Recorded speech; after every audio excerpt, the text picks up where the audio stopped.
జూబ్లీహిల్స్ ఉప ఎన్నిక పోలింగ్ కి సంబంధించి ఏర్పాట్లు పూర్తిగా సిద్ధంగా ఉన్నాయి.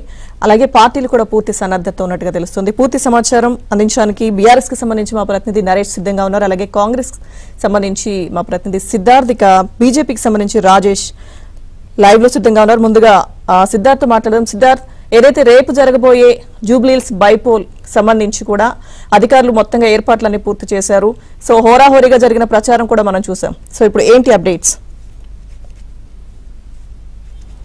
Thank you Lakshmi Durga. రేపు జూబ్లీహిల్స్ ఉప ఎన్నిక పోలింగ్ జరగనుంది. ఉదయం 7 గంటల నుంచి సాయంత్రం 6 గంటల వరకు ఈ పోలింగ్ జరగనుంది. ఈ పోలింగ్ ప్రశాంత వాతావరణంలో జరగడానికి కావాల్సినటువంటి అన్ని ఏర్పాట్లను అధికారులు చేశారు. ఇక జూబ్లీహిల్స్లో మొత్తం 4,01,365 మంది ఓటర్లు ఉన్నారు. 58 మంది బరిలో ఉన్నారు.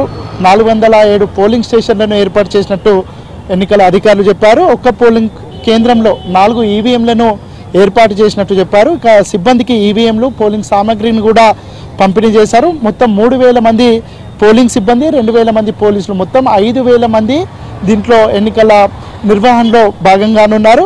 మొత్తం 407 పోలింగ్ కేంద్రాలు 226 సమస్యాత్మక ప్రాంతాలుగా అధికారులు గుర్తించారు. ఇక నియోజకవర్గంలో 144 సెక్షన్ని ఇంపోజ్ చేశారు. ఈసారి డ్రోన్ల ద్వారా పోలింగ్ సర్లని అబ్జర్వ్ చేస్తామని ఎన్నికల అధికారులు చెప్పారు.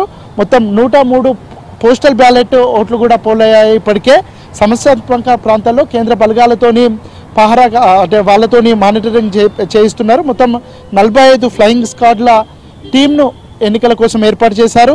ఇప్పటి వరకు 230 మంది రౌడీ షీటర్లపై బైండ్ ఓవర్ కేసులు నమోదు చేశారు.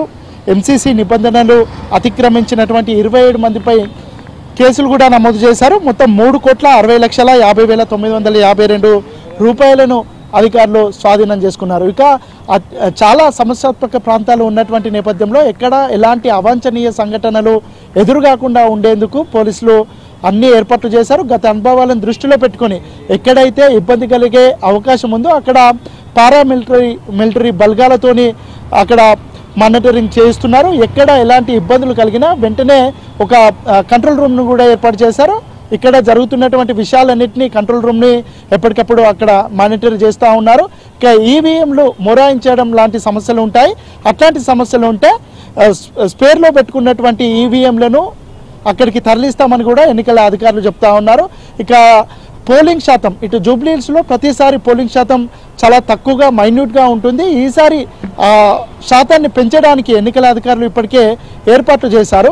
ఇక రేపు మార్నింగ్ అవర్స్లో అక్కడ ఉన్నటువంటి సెలబ్రిటీలు ఎవరైతే ఉన్నారో వాళ్ళకు ఎన్నికల అధికారులు పర్సనల్గా రిక్వెస్ట్ చేశారు. వాళ్ళు వచ్చి ఫస్ట్ అవర్లోనే పోలింగ్లో పాల్గొంటే వాళ్ళ అనుచరులు కానీ వాళ్ళ అభిమానులు కానీ వాళ్ళు కూడా పోలింగ్కి వచ్చే అవకాశం ఉంటుంది. కాబట్టి అక్కడ జూబ్లీహిల్స్లో ఎక్కువగా సెలబ్రిటీలు ఓటర్లుగా ఉంటారు. వాళ్ళను పర్సనల్గా ఎన్నికల అధికారులు రిక్వెస్ట్ చేశారు. వాళ్ళందరూ ఫస్ట్ అవర్లోనే పోలింగ్లో పాల్గొనాలని రిక్వెస్ట్ చేశారు. ఇక మిగతా వాళ్ళు కూడా పోలింగ్ శాతం పెరిగితే ఒక డెమోక్రటిక్ వాల్యూస్ పెరుగుతాయనే ఉద్దేశంతోనే ఇప్పటి వరకు ఎన్నికల అధికారులు ఓటింగ్ శాతాన్ని పెంచడానికి కావాల్సినటువంటి అన్ని జాగ్రత్తలు తీసుకున్నారు. ఇక గతంలో ఉన్నటువంటి అనేక అనుభవాలను దృష్టిలో పెట్టుకొని భవిష్యత్తులో అంటే రేపు జరగనున్నటువంటి పోలింగ్లో అలాంటి ఇబ్బందులు కలగకుండా ముఖ్యంగా సమస్యాత్మక ప్రాంతాల్లో రిగ్గింగ్ జరిగే అవకాశం కూడా ఎక్కువగా ఉంటుందని ఇటు ఇంటెలిజెన్స్ అధికారులు కూడా ఎన్నికల అధికారులను పోలీస్ అధికారులను అప్రమత్తం చేశారు. అలాంటి ఇబ్బందులు కూడా జరగకుండా కావాల్సినటువంటి మొత్తం మెకానిజాన్ని ఎస్టాబ్లిష్ చేశారు. రేపు ప్రశాంతమైన వాతావరణంలో పోలింగ్ జరుగుతుందని ఎన్నికల అధికారులు చెప్పారు. ఇక దాంతోపాటు సీనియర్ సిటిజన్స్ కోసం ప్రత్యేకమైన వీల్ చైర్స్ను కూడా ఏర్పాటు చేశారు. ప్రతి పోలింగ్ బూత్లో మెడికల్ ఎమర్జెన్సీ కిట్లను కూడా ఏర్పాటు చేశారు. ఎలాంటి ఇబ్బందులు కలగకుండా ఉండేందుకు అన్ని జాగ్రత్తలు తీసుకున్నామని అధికారులు చెప్తా ఉన్నారు. ఇక ఓటర్లకైతే పదే విజ్ఞప్తి చేస్తున్నారు. జూబ్లీహిల్స్ ఓటర్లు స్వచ్ఛందంగా వాళ్ళు తమ ఓటు హక్కు వినియోగించుకోవాల్సిందిగా కోరుతున్నారు. ఇప్పటికే అక్కడ ఉన్నటువంటి ప్రైవేట్ సెక్టార్ అదేవిధంగా గవర్నమెంట్ సెక్టార్కి సంబంధించినటువంటి ఉద్యోగులందరికీ ఆఫీసులకు సెలవు దినంగా ప్రకటించారు. ఉద్యోగులకు కూడా సెలవు దినంగా ప్రకటించారు.